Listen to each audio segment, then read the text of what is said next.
Hey everybody, welcome back to a video. In this one, we're gonna be learning about JavaScript arrays. So before going into the video, I would appreciate you guys liking and subscribing the video and feel free to comment.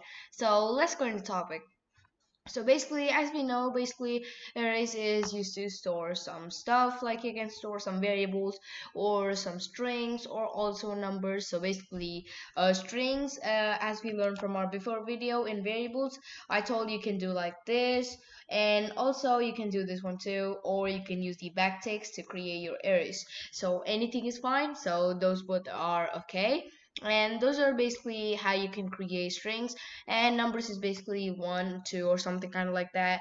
And basically variables, as we learned in previous video, we can just create variables and then put in the array if you want. We're going to be learning about that in this video. So basically, to define an array, it's nothing but it's basically a container or a box that can store some stuff. So like think of a box that can store some toys or kind of like that. So that's basically an example of an array in like kind of like a real life or so. So let's start off with our example. So first we're gonna have our doc type HTML and our HTML tag. And then I'm gonna have my head tag. I'm just gonna name it let's just say JavaScript and then arrays, and that should be great, I guess. So we're gonna click and enter right here, so we don't want there, and then there we go. Now we can just have our body tag, in which we're basically gonna have our stuff. So basically in this body tag, we're basically not gonna have anything, I guess. So we're just basically gonna have a p tag, because we have to like show them, in which like we have to make it appear in our website. So yeah. And let's just reload this real quick, and there we go, it did change. And we're just probably gonna name to array, and that should be it, I guess. We don't want it to be like a too long name, so that's basically where it's gonna appear for us. And also let's insert the script what we write from the index.js script, and then we are also gonna use source equals index.js. So let's just do that, and there we go. And that's it, we inserted our script and stuff. So if you want, you can also write in this, so I'm gonna be showing you guys an example of how to write that in that too. So now let's back and let's go to our index.js, which is basically this. And as you see, it still doesn't appear as anything, so we don't have to worry about that. So first, let's create our array. So you can use let or something kind of like that, but it's a great way to use const, because as you learned in my before video, this cannot be changed. And but you're gonna learn about something very like kind of confusing about this, because if you learn these variables and are you seeing if you're seeing this video, it kind of like is confusing for you though, because I told something in before video and it's gonna happen something different in this video, but there's a reason to that too. So we have our const right here, and then you can also use let though. You can also use that doesn't matter. So we're gonna use that, and then we're basically gonna have ARR, and let's just have that. And basically just like that, you can put like the square brackets, and then you can create your array. So that's basically the first type of creating an array. You can also create a new array by using the thing called new, and then have array like this, and then you're gonna have your round brackets, not the square brackets but the round brackets. Okay, so that's it, and that's are basically the two ways you can do that, but I'll just recommend you guys doing this one.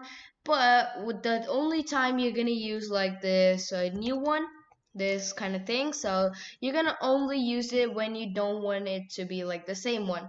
So you can understand now what I mean by it. So let's say I have another one, const ARR equals, and this time we're not gonna have a new one, but we're just gonna have that. So basically it's gonna give us an error, cannot redeclare a block of scope, and because this is a scope part, so we don't want that. So that's basically how you cannot use it. And if you want, there are like, you can just pick one of those and then use it, but I don't think so. You should not use both of them at the same time, so you can just do that. And I'll say that is also another way, if you want you can. So this is basically how we can create an array. Inside this we can store some stuff, so we can have our fruits or something, whatever you want. So I'm just gonna keep fruits, so let's just keep apple, and also let's just keep mango. And as I said, you can also make this in a string in like in a different way too, so anything is fine. And then we're gonna keep a banana too. And there we go, we got our 3 basic fruits, and we got that. And now we're basically gonna have our doc type HTML so that it's gonna appear in our web page. So let's just do that. So let's just type document dot get element by ID, and if we remember our element ID, it's gonna be array. And there we go. And since we want to insert some text, I'm just gonna say inner HTML equals, and then I'm probably just want to appear this ARR inside that. And let's reload this: apple, mango, and banana. And there we go. See, that's how it does appear. So we can also make a string to it. So let's just say fruits inserted in the array, or we can just do that in the array. And there we go, or we can just do that, and that should be it. And let's just do that, and we didn't have our plus sign right here, and it should give us now fruits inserted in the array are apple, mango, and banana. So this is basically the string which we gave, and that's how you can do it too. And if you want, you can put that, but since it's too long, I don't want to have it. And there we go, we basically are printing our array. So now let's learn something about like accessing some specific elements. So let's just say your favorite fruit is apple or mango or banana. It might be anything. So basically, if you want to access something, you're gonna use the square brackets, and you're gonna have your variable like that. And then you're gonna use your square brackets, and then you're gonna insert the index. So I'm just gonna say a short thing about index. So let's just give some comments right there. So the apple index is 0. So let's just put a comma right there since it's there. And the mango index is 1. And let's just put a comma right there. And the banana index should be 2. And it goes on 0, 1, 2, 3, kind of like that. So basically it starts off with 0, and it goes on how many items you have. So we can just say, let's just say your fruit is mango, and let's just do that. And there we go, it just gave our fruit. So if it's apple, you're gonna just type 0 and apple. And if it's banana, you're gonna type 2 and banana. And you feel free to insert like any fruit you want, so you can basically insert and access it. And I'll say this is pretty fun. So now we're gonna basically go ahead and find our length. So let's just go ahead and delete that. So basically, to find a length, you can have your variable and do this, or you can directly do in your this document.get element by ID. You can do this inside that too. So basically, the only thing you want is your array, and the other one is your length property. And this is already by this thing, so basically it's already defined. So if you just get it, and that should be it. So let's just insert a semicolon right there, and you don't have to, but it's a good practice to do that too. And basically that just defines an end of a statement, so that's why we use it. And there we go, 3. So basically we have 3 items, 1, 2, 3, and if you want, you can do that too. So we can also get the element by the length. So let's just get our element by the length. So basically, let's just do something like this. We're gonna have, and let's just put like length right here, or let's just type ARR the length -1, because it's gonna give 3, which doesn't even exist. So that's why we have to do -1 if you don't. So let's just remove that undefined, because we don't have anyone, right? So that's basically why we have to -1, and that should be it. Banana, there we go. If you want it to be mango, you're gonna do that, mango. And then you're gonna, if you want it to be like something like the apple, you can just do that, -3, it's apple. And you can subtract this or do whatever you want, and you can get it. And that's basically how you can do this. But since I said we're also gonna try with our index.html, so that's basically it for like using this index.js. But if you also want to see how do you write in your script place, you can just do that too.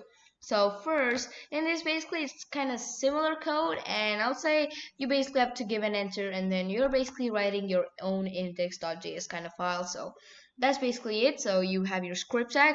You don't need the source for this, okay? You don't need the source for this. And now we can just start off. So we can just have our cons just like that, and then you can have your array just like that. And also this time we're basically gonna use new array this time, because we used the same thing like before. And let's just do that. And now we basically gonna insert some stuff, but this time let's insert 1, 2, and 5. And there we go. And this time it's kind of simple. Document So let's just do that. Get element by ID, and then we're basically gonna put our thing, which is basically our ID, which is array, just like that. Dot inner HTML, and inner HTML equals array, and if you want the length, you can do array.length. So basically that's it, I guess. So as you see, 1 to 5. If you want the length, let's just do that. Semicolon if you want, so let's just do that. 3, there we go. So it does work, and you can do that however you want. So basically this is kind of like your own index.js file. Even though you're using like a Google online compiler, that doesn't matter. You can just do this inside that too. And this script tag works for basically anything I'll say. So if you have like the script tag, if you know the code correctly, you can just have your script tag and write your code const array equals new array, and that does work. And if you want, you can remove this and make some changes if you want, so feel free to change it.